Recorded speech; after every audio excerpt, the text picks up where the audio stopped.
साथियों नमस्कार, मैं करुणाकर मिश्र।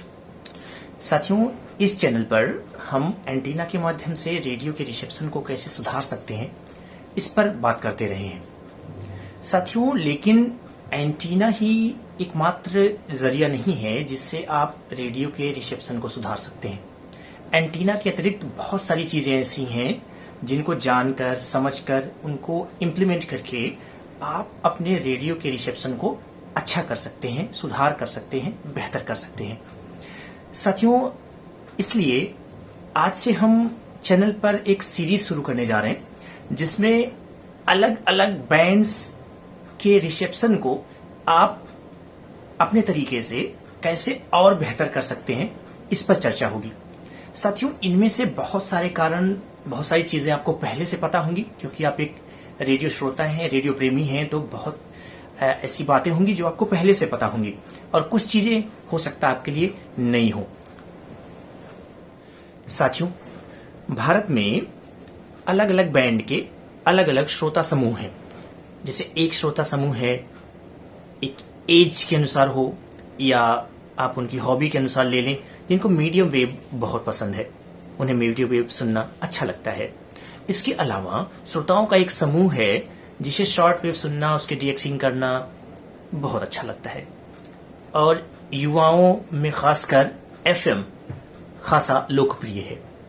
सिर्फ एक वीडियो में इन तीनों बैंड्स के रिसेप्शन के विषय में बात करना, एक तो ये संभव नहीं है, वीडियो बहुत बड़ा हो जाएगा, और दूसरा ये न्याय नहीं होगा। तो साथियों, हम एक एक बैंड को एक एक वीडियो में कवर करेंगे। आज की वीडियो में हम बात करेंगे मीडियम वेव बैंड के बारे में और देखेंगे कि आप किन बातों का ध्यान रख के मीडियम वेव के रिसेप्शन को बेहतर कर सकते हैं। मित्रों, किसी भी बैंड के रिसेप्शन को सुधारने के लिए सबसे पहले जो जानकारी हमारे लिए सबसे ज्यादा जरूरी है वो ये है कि उस पार्टिकुलर बैंड की जो वेव्स हैं वो प्रोपेगेशन कैसे करती हैं, उनका पोलराइजेशन कैसा होता है। आप ये सोचेंगे दोनों चीजें क्या है, हम किसी वीडियो में इनकी चर्चा करेंगे। अभी आप मोटे तौर पे ये जान लें कि प्रोपेगेशन का मतलब होता है कि किसी माध्यम में रेडियो तरंग किस प्रकार से विचरण करती है, आगे बढ़ती है। और पोलराइजेशन का मतलब है कि उसको ध्रुवित किस तरीके से किया गया है। आप मोटे तौर पे जाने कि दो प्रकार के पोलराइजेशन अभी ज्यादा प्रयोग में है, एक तो हॉरिजॉन्टल और दूसरा वर्टिकल। तो ये दोनों चीजें अगर जानेंगे तो आप बड़े आसानी से एक अपने जहन में उसका खाका बना पाएंगे कि किस प्रकार से हम इस बैंड के वेव्स की प्रकृति को समझते हुए उसके रिसेप्शन को बेहतर कर सकते हैं। जब हम बात प्रोपेगेशन की करते हैं तो प्रोपेगेशन मेनली तीन तरीके से होता है। रेडियो वेव्स का प्रोपेगेशन तीन तरीके से होता है। जैसे अगर एफएम की बात करें तो एफएम लाइन ऑफ साइट में चलती हैं। एफएम की जो वेव्स हैं वो लाइन ऑफ साइट में चलती हैं, यानी सीधे सामने से सामने तक। इसके अलावा शॉर्ट वेव जो है, उनकी जो वेव्स हैं वो आयनोस्फीयर से टकराकर और बहुत दूर तक जाती हैं। बात आज की वीडियो में, क्योंकि हम मीडियम वेव बैंड की कर रहे हैं, तो मीडियम वेव की जो तरंगे हैं वो ग्राउंड वेव्स होती हैं, यानी वो जमीन के सहारे चलती हुई आती हैं। तो साथियों, इसके अलावा हमें ध्यान रखना होता है ध्रुवण का। ध्रुवण का ध्यान रखना यहाँ इसलिए जरूरी है, आप ये सोचेंगे कि हमारे रेडियो में तो एक फेरेट रॉड है, उसके ऊपर एक क्वाइल सा बना होता है जिससे रिसेप्शन अच्छा मिलता है। इसमें हमें ध्रुवण का ध्यान रखने की क्या जरूरत है कि वो वर्टिकल है या हॉरिजॉन्टल है। साथियों, कई एडवांस रेडियोज ऐसे हैं जिनमें एक्सटर्नल एंटीना ऐसे दिए गए हैं जिनसे आप इंटरनल एंटीना को कट करके एक्सटर्नल एंटीना के सहारे अपने मीडियम वेव का रिसेप्शन प्राप्त कर सकते हैं। साथियों, अब जब एंटीना लगाएंगे तो सबसे जरूरी ये बात जानना हो जाएगा कि उसका ध्रुवण कैसे होता है। पोलराइजेशन के बारे में जाने बिना हम एंटीना को सही रूप, सही दिशा नहीं दे पाएंगे। तो आपकी जानकारी के लिए बताएं कि मीडियम वेव का जो पोलराइजेशन होता है वो वर्टिकल होता है, यानी मीडियम वेव के लिए अगर आप एक्सटर्नल एंटीना बनाएं तो उसका प्रसार जमीन से लंबवत ऊपर की ओर रखना होगा। दूसरी जो सबसे महत्वपूर्ण बात जिसका आपको ध्यान रखना है वो है कि हर बैंड का एक बेस्ट रिसेप्शन टाइम होता है, आप उसके बारे में जानें। हालांकि मोटे तौर पर आप ये समझ सकते हैं कि रेडियो के तीनों बैंड्स के लिए शाम से लेके सुबह 9-10 बजे तक के आसपास का समय सबसे अच्छा होता है। एफएम के लिए, मीडियम के लिए, शॉर्ट वेव के लिए, तीनों बैंड्स के लिए ये टाइम बहुत अच्छा होता है। मीडियम वेव सूर्यास्त के बाद और सूर्योदय से पहले अच्छा रिसेप्शन देता है। साथियों, तीसरी महत्वपूर्ण बात, आपके पास एक अच्छा रिसीवर होना चाहिए जिसमें मीडियम वेव का रिसेप्शन अच्छा हो। आज के समय में अधिकांश रेडियो ऐसे हैं जिनके मीडियम वेव का रिसेप्शन अच्छा है। पहले के समय में मीडियम वेव ओरिएंटेड रेडियोज आते थे, जैसे ईपी सुपर रेडियो, सी क्रेन का रेडियो, इसके अलावा आरसीए करके एक रेडियो आता था जो स्पेसिफिकली मीडियम वेव को ध्यान में रख के बनाए जाते थे और उनका मीडियम वेव का रिसेप्शन बहुत अच्छा होता था। चौथी सबसे महत्वपूर्ण बात, आपके रेडियो का ओरिएंटेशन। मीडियम वेव में रेडियो का ओरिएंटेशन बहुत महत्वपूर्ण स्थान रखता है। जैसे हर स्टेशन, जैसे मान लें कि एक स्टेशन सामने है तो इसके लिए हम हमारे रेडियो को इस प्रकार से पीछे की तरफ या यूं इसके सामने यूं रखना पड़ेगा तो इसका रिसेप्शन बेहतर होगा। अगर हम इस प्रकार से रखेंगे या ऐसे रखेंगे तो उसका रिसेप्शन कमजोर होता जाएगा। यानी कि मीडियम वेव के रिसेप्शन के लिए रेडियो का ओरिएंटेशन एक बहुत महत्वपूर्ण अंग है और इसका ध्यान रखा जाता है। आपने पहले भी जब रेडियो सुने होंगे तो आपने कई बार देखा होगा कि एक स्टेशन किसी खास एंगल पर, दूसरा स्टेशन किसी और एंगल पर, तीसरा स्टेशन फिर किसी और एंगल पर अच्छा बजता था। इसका कारण यही था कि रेडियो कोई ओरिएंटेशन, रेडियो को किसी खास स्टेशन के लिए जब ओरिएंटेशन उसका ठीक किया जाता था तो उसकी रिसेप्शन बेस्ट मिलती थी, और वही अगर सही दिशा को छेड़ दिया जाए तो उसकी रिसेप्शन कमजोर हो जाती थी। यानी कि मीडियम वेव के लिए एक बड़ा महत्वपूर्ण रिसेप्शन का एक बड़ा महत्वपूर्ण हिस्सा है कि हम इसके ओरिएंटेशन को किसी खास स्टेशन के लिए सही रखें। इसके लिए बचपन में भी जब हम मीडियम वेव सुनते थे तो खास खास स्टेशंस की ओरिएंटेशन, उनकी दिशाएं हमको पता होती थी। उस खास दिशा में हम रेडियो को रखकर और उनका अच्छा रिसेप्शन प्राप्त करते थे। साथियों, पांचवी महत्वपूर्ण बात, रेडियो का एक्सटर्नल एंटीना। साथियों, आप में से अधिकांश मित्र इस बात से परिचित नहीं होंगे कि मीडियम वेव के लिए भी एक्सटर्नल एंटीनाज आते हैं, जैसे काइटो, सी क्रेन इत्यादि इसके लिए एक्सटर्नल एंटीनाज बनाते हैं जो पैसिव लूप एंटीना के सिद्धांत पर काम करते हैं। इसके अलावा कुछ रेडियोज ऐसे हैं जो एक्सटर्नल पोर्ट के सहारे एक्सटर्नल एंटीना से जोड़े जा सकते हैं। जैसे यह एक्सेस डेटा D808 को भी मैंने कई बार आजमाया है और वाकई एक्सटर्नल एंटीना पोर्ट में अपने यागी एंटीना को जोड़ने पर इसकी रिसेप्शन में मामूली सुधार जरूर आता है। मैंने कई वीडियोस भी देखे हैं जिसमें यह बताया गया है कि पुराने एक्सेस डेटा D808 में निश्चित तौर पर मीडियम वेव के एक्सटर्नल एंटीना के लिए जगह थी, यानी कि हम चाहें तो एक्सटर्नल एंटीना कनेक्ट करके मीडियम वेव के रिसेप्शन को सुधार सकते थे। इस रेडियो में भी मुझे इस बात का पूरा विश्वास है कि एक्सटर्नल एंटीना के साथ इसके मीडियम वेव को भी कनेक्ट किया जा सकता है और अच्छा रिसेप्शन प्राप्त किया जा सकता है। इसके अलावा आप एक चीज का ध्यान रख सकते हैं, आप कैसे ये जानें कि आपके रेडियो का रिसेप्शन कमजोर है, खासकर मीडियम वेव पर। इसके लिए आप एक प्रयोग कर सकते हैं।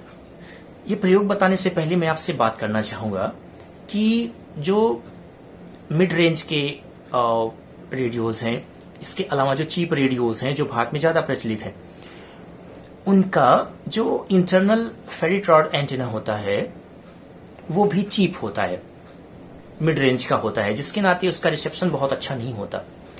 आप इसको आजमाने के लिए काम कर सकते हैं। आप अपने रेडियो के ऊपर अपना हाथ यूं रखें, जमीन के पास बैठ के यूं हाथ रखें।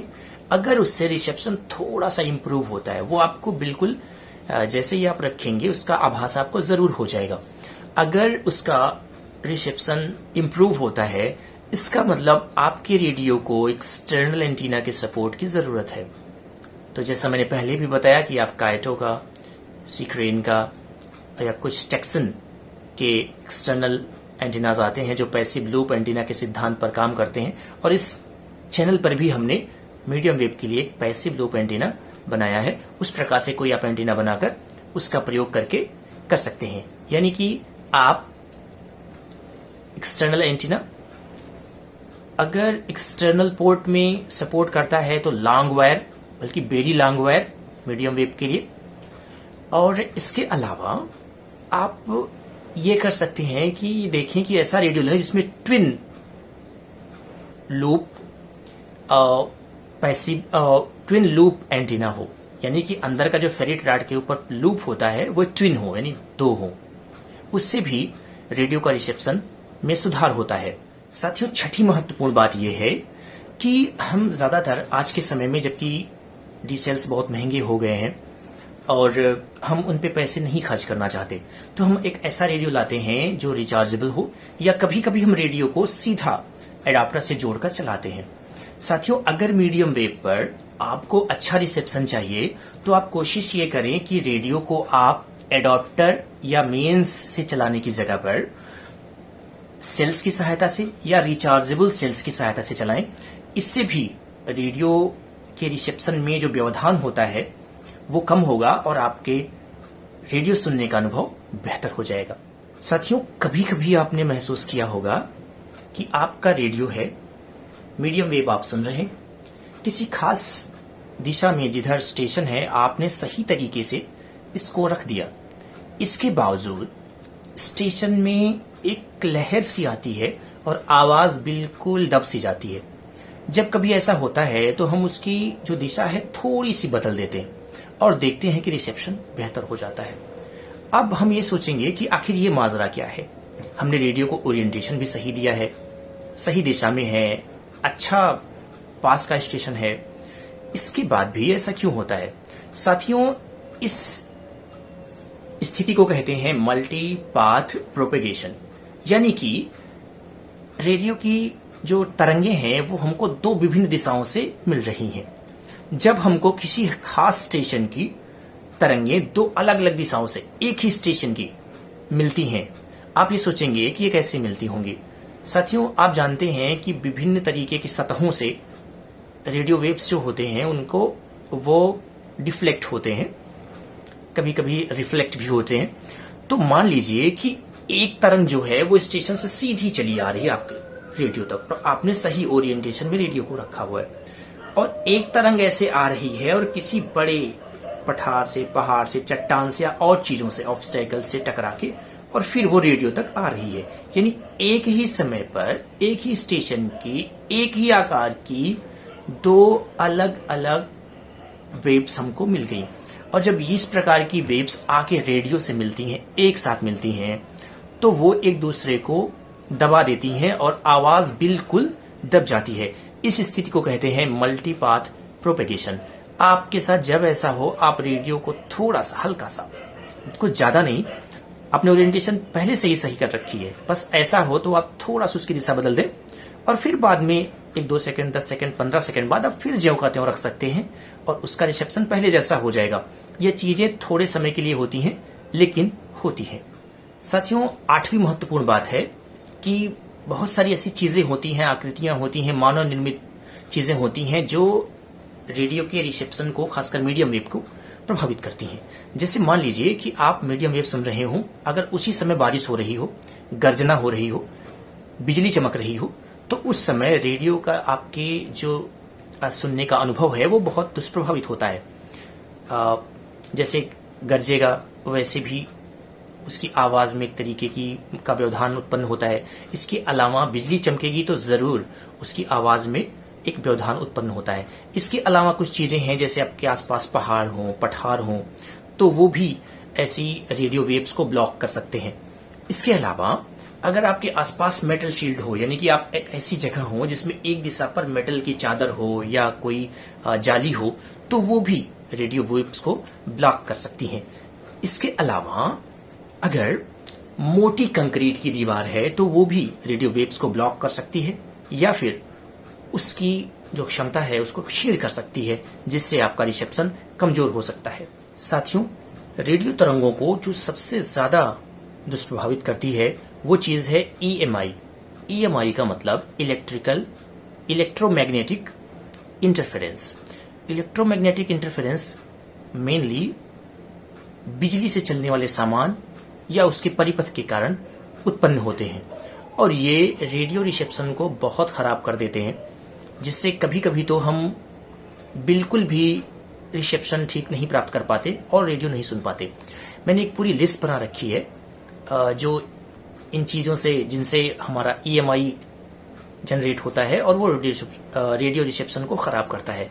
जैसे पहला है फ्लोरेंस लाइट, चमकीली लाइटें जैसे LCD, LED और CFLs, इनसे EMI जनरेट होता है। इसके अलावा हेवी इलेक्ट्रिकल सप्लाईज, जैसे आपके आसपास कोई 11,000 वोल्ट या हाई वोल्टेज की कोई तार जा रही हो तो उससे भी रिसेप्शन खराब होता है। इसके अलावा आपके घर के आसपास अगर कोई हेवी ट्रांसफार्मर लगा है तो क्योंकि वो लगातार काम करता रहेगा, आप कभी ट्रांसफार्मर के पास जाएं तो भी उससे एक खास तरीके की हमिंग उत्पन्न होती रहती है और वो हमिंग EMI की तरह आपके रेडियो के रिसेप्शन में भी आपको मालूम पड़ेगी।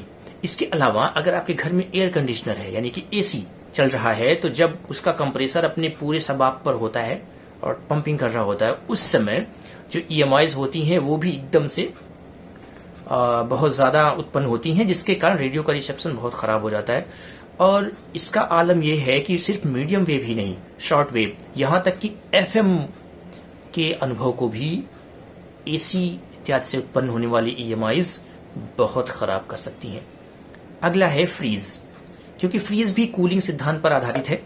उसमें भी थोड़े AC से थोड़ा कम स्तर की, लेकिन उसमें भी EMIs उत्पन्न होती हैं जिनसे रेडियो रिसेप्शन पर फर्क पड़ता है। इसके अलावा inverter, microwaves, powerful sound system, मेरे पास पावरफुल साउंड सिस्टम है बोट का जो पीछे लगा है और इसका जो बूम है वो एक तरफ रखा हुआ है साउंड, तो ये भी जब हम तेज बजाते हैं तो मैंने कई बार ऐसा पाया कि उससे FM प्रभावित हो रहा है। तो मैंने थोड़ा बहुत देखा, तो देखने पे ये पता चला कि ये EMI जो इससे जनरेट हो रही है उससे FM के रिसेप्शन पे फर्क पड़ रहा है। हालांकि वो बहुत ज्यादा नहीं था, अगर शायद उसमें डिजिटल डिस्प्ले ना हो तो पता भी ना चले, लेकिन इसका फर्क पड़ता है। इसके अलावा LED, LCD monitors, computer, vacuum cleaner, scanners, अलग अलग स्कैनर्स, सेल फोन के चार्जर्स, जो फोन के हमारे चार्जर होते हैं उनसे भी EMI जनरेट होता है। इसके अलावा ब्लिंक करने वाली जो लाइट्स होती हैं जो टिप टिप टिप टिप करके जलती हैं, उनसे भी EMI जनरेट होता है। इसके अलावा अगर आपके घर में स्विचेस हैं और उसमें फॉल्ट है तो भी EMI जनरेट होगा। इसके अलावा अगर आपके घर के आसपास जो लाइट्स हैं उनमें इंसुलेटर्स लगे होते हैं जिसमें तार लपेटे जाते हैं, अगर उनमें फॉल्ट है तो उसमें भी शॉर्ट होता है ग्राउंड के साथ और उससे भी EMI जनरेट होती है। इसके अलावा जैसे आप रेडियो के पास अपना मोबाइल फोन रख दें और उसका स्क्रीन ऑन हो तो भी आप देखेंगे कि उससे रिसेप्शन खराब होता है। इसके अलावा स्मार्ट वॉचेस, यहां तक कि रेडियो के खुद के LCD डिस्प्ले जो होते हैं उनसे भी रेडियो का रिसेप्शन खराब होता है, क्योंकि वो भी EMI जनरेट करते हैं। जैसा कि हम सभी जानते हैं कि जो मीडियम वेव की वेव्स हैं वो अलोंग द ग्राउंड चलती हैं, यानी कि अगर हम रेडियो को जमीन के सतह से थोड़ा ऊपर या ज्यादा ऊपर ले जाएं तो उसके साथ ही इसका जो सिग्नल है वो हल्का होता जाएगा, कमजोर होता जाएगा। यानी कि मीडियम वेव को अगर आप बेहतर चलाना चाहते हैं तो कोशिश ये करें कि रेडियो जमीन से ज्यादा पास हो, जमीन के जितना पास होगा उतना ही अच्छा रिसेप्शन आपको मिलेगा। साथियों, इसके अलावा बहुत सारी छोटी छोटी चीजें हैं जिनसे रेडियो का रिसेप्शन प्रभावित होता है। मिसाल के तौर पर जो स्विमिंग पूल्स हैं उनमें क्लोरीन का प्रयोग किया जाता है और उन क्लोरीन के नाते अगर आप उसके आसपास रेडियो चलाना चाहें तो आप देखेंगे कि उसका रिसेप्शन कंपैरेटिवली उस पॉन्ड से दूर जाने पर बेहतर हो जाएगा। यानी कि क्लोरीन मिला हुआ पानी भी रेडियो के रिसेप्शन को कमजोर कर सकता है। साथियों ये रही मीडियम वेव को प्रभावित करने वाले कारक और आप उसके रिसेप्शन को किस तरह सुधार सकते हैं। इसके अलावा भी बहुत सारी चीजें होंगी जो मुझसे छूट गई होंगी। मैं चाहूंगा आप कमेंट्स में उन बातों का जिक्र जरूर करें और अनुभव साझा करें। नमस्कार।